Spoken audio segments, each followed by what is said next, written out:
Em 1869, quando a Guerra do Paraguai já estava decidida no papel, um pequeno ponto no mapa chamado Itapé virou cenário de perseguição, resistência e morte. Hoje você vai conhecer o combate de Itapé, um episódio pouco lembrado, mas essencial para entender como a guerra terminou da forma mais cruel possível. Antes de continuar, já se inscreva no canal, deixe seu like e prepare-se para uma história que vai além dos livros. No ano de 1869, a Guerra do Paraguai já não era mais um conflito entre exércitos organizados. Ela tinha se transformado em uma retirada desesperada, uma perseguição constante, uma luta pela pura sobrevivência. A capital paraguaia, Assunção, estava ocupada. As principais forças militares do país haviam sido destruídas em batalhas anteriores, como Lomas Valentinas e Aveiro.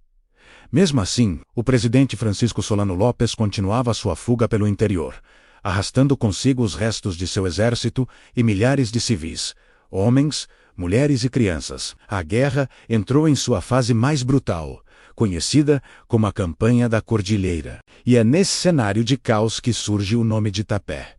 Mas onde fica Itapé?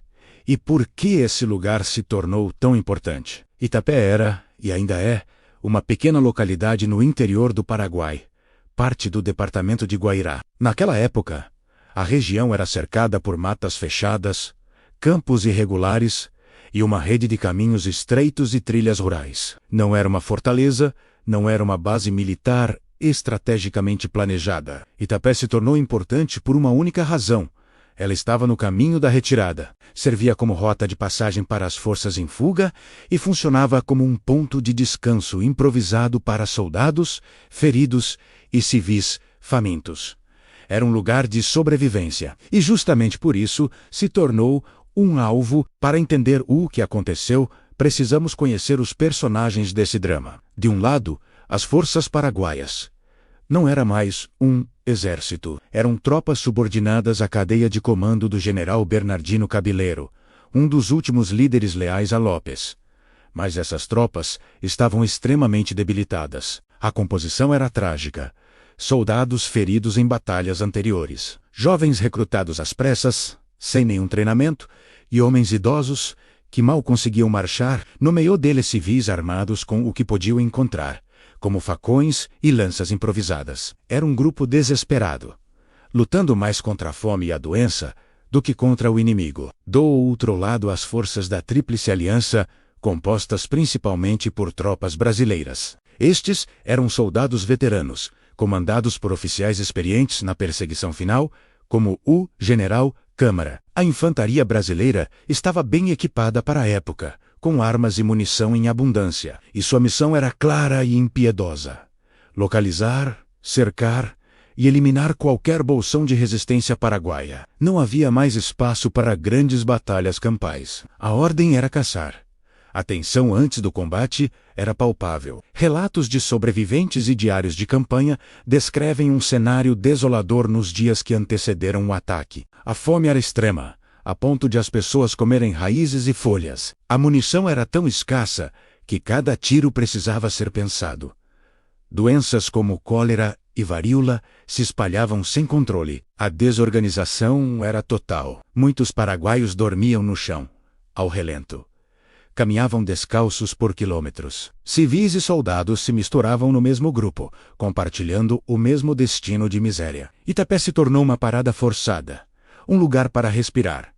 E essa pausa chamou a atenção dos seus perseguidores. O confronto começou sem aviso. As tropas brasileiras avançaram rapidamente após obterem informações precisas sobre a localização dos paraguaios. Essas informações vieram de batedores que exploravam o terreno, de informantes locais que talvez buscassem alguma recompensa ou simplesmente salvar a própria pele, e até mesmo de desertores paraguaios, exaustos da guerra. O ataque aconteceu nas primeiras horas do dia.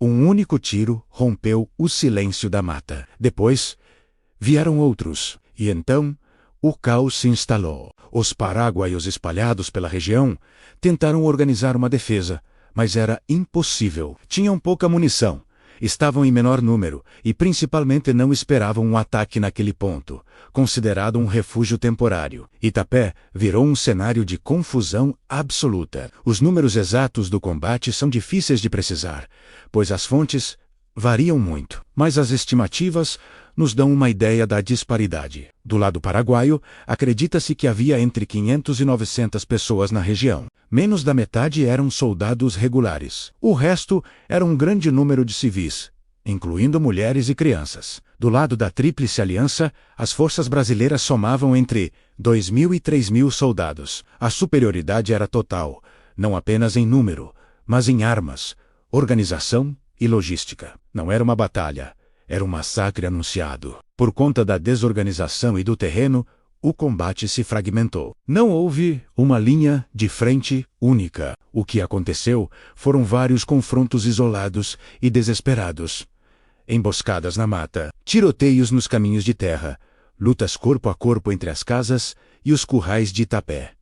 Os paraguaios não lutavam mais para vencer. Eles lutavam para atrasar o avanço inimigo, para permitir que alguns civis conseguissem fugir, para proteger os feridos que não podiam se mover. A resistência não buscava a vitória, buscava apenas alguns minutos a mais de tempo. Cada soldado que caía era uma chance para que outra pessoa pudesse correr. E é aqui que entram as histórias não oficiais, os relatos da memória oral que não aparecem nos documentos militares. Moradores da região, anos depois, contavam que a mata ficou silenciosa por dias após o combate, como se até os pássaros tivessem fugido do horror. Há relatos de execuções sumárias de prisioneiros, uma prática que se tornou comum nessa fase da guerra. Alguns contam que crianças, correndo em meio à confusão, foram confundidas com combatentes e mortas. Fala-se de corpos enterrados às pressas, em valas comuns, sem qualquer identificação. Uma frase popular, atribuída à região, resumia o sentimento: em Itapé, ninguém venceu. Só sobrou quem conseguiu fugir. Esses relatos, embora não registrados oficialmente, sobreviveram na memória local, pintando um quadro ainda mais sombrio do que os relatórios de batalha. O desfecho do combate foi rápido e brutal. Após algumas horas de perseguição e luta, a frágil resistência paraguaia foi completamente quebrada. Muitos morreram no local, outros foram capturados e se tornaram prisioneiros de guerra. Apenas alguns poucos conseguiram escapar pela densa mata, continuando a fuga para o norte. Itapé foi abandonada. Não houve uma ocupação duradoura por parte das tropas brasileiras. O objetivo era destruir a resistência, não conquistar o vilarejo. O que ficou para trás foi apenas a destruição.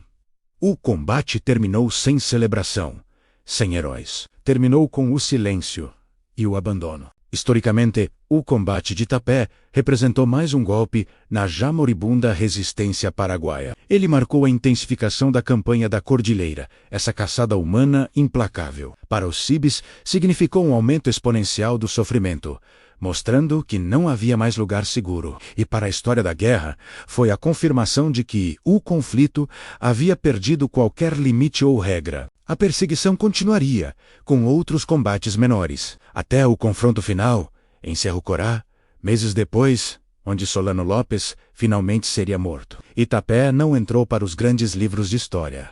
Não tem o mesmo peso de Riachuelo ou Tuiuti. Mas foi ali, naquele pequeno ponto do Paraguai, que a guerra mostrou seu verdadeiro rosto. Um rosto sem glória, sem honra militar. Havia apenas medo, fuga e a luta desesperada pela sobrevivência. Em Itapé, não havia mais nações ou bandeiras, apenas seres humanos levados ao extremo da sua existência. Foi o retrato do fim. Se essa história te ajudou a entender melhor a fase final da Guerra do Paraguai, deixe seu like, compartilhe este vídeo e se inscreva no canal. Aqui, a história é contada sem romantização, porque só assim ela realmente ensina. Nos vemos no próximo episódio.